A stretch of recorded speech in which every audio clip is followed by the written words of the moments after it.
মানে এনেধৰণে সাতটাকে হাতী হেৰুৱাটো অসমীয়া জাতিৰ কাৰণে অতিকে দুৰ্ভাগ্যজনক এটি কথা। এতিয়া কাৰ কাৰণে আমি বাৰে বাৰে আমাৰ বন্য জীৱকুল, আমাৰ হস্তিকুলক এনেকৈ হেৰুৱাবলগীয়া হৈছে।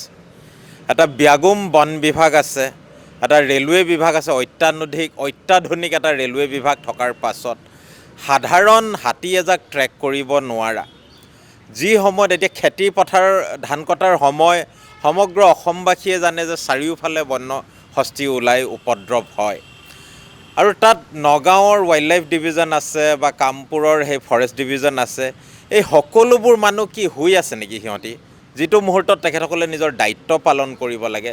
ইমানবোৰ বন কৰ্মচাৰী, ইমানবোৰ পুলিচ বিভাগ, ইমানবোৰ ৰেলৱে কৰ্মচাৰী থকাৰ পাছত এটা হাতীৰ জাকক তেখেতসকলে ট্ৰেক কৰিব নোৱাৰে।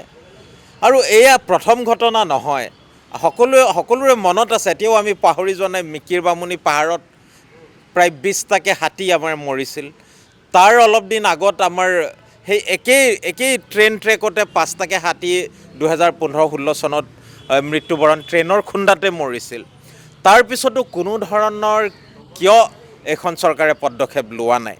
নে তেখেতসকলে বিচাৰে যে গোটেই হাতীখিনি এনেকৈ ট্ৰেইনৰ খুন্দাত পৰি মৰি শেষ হওক, যাতে এই আজোৰেৰ দৰে কোম্পেনী, বেদান্তৰ দৰে কোম্পেনী, এই সকলোবোৰ কোম্পেনীক আমাৰ কাৰ্বি পাহাৰৰ জংঘলসমূহ দি আমাৰ তেল খাদসমূহ দি পেলাই চাৰিওফালে কনক্ৰিটৰ জংঘল বনায়।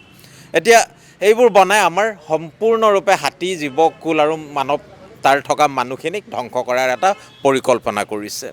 আৰু সেইকাৰণে আমি কৈছোঁ, আমাৰ দাবী স্পষ্টৰূপে আমি কৈছোঁ যে এই কেছটোত কোনো কাৰণতে অসমীয়া মানুহে বন বিভাগক ক্ষমা কৰিব নোৱাৰে।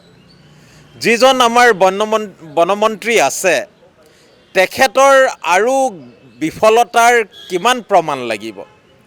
তেখেত সম্পূৰ্ণৰূপে এজন বিফল মন্ত্ৰী। এই মন্ত্ৰীজনক অতি শীঘ্ৰেই তেখেতে নিজে পদত্যাগ কৰিব লাগে, সেইটো সমগ্ৰ অসমবাসীৰ দাবী।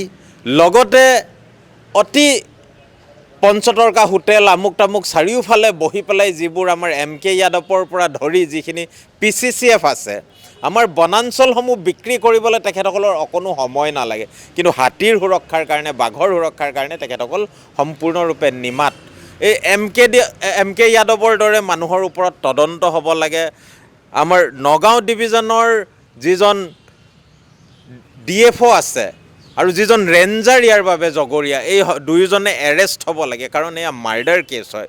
ৱাইল্ড লাইফ প্ৰটেকশ্যন এক্টৰ আণ্ডাৰত এয়া মাৰ্ডাৰৰ কেছত তেখেতসকল ইয়াত এৰেষ্ট হ'ব লাগে। আৰু ৰেলৱেৰ যিজন মানুহ আছে, যিসমূহ অফিচাৰ আছে ইয়াৰ বাবে জগৰীয়া, তেখেতসকল কালপেবল হোমিচাইড, যি BNSৰ আণ্ডাৰত তেখেতসকলক এৰেষ্ট কৰিব লাগে।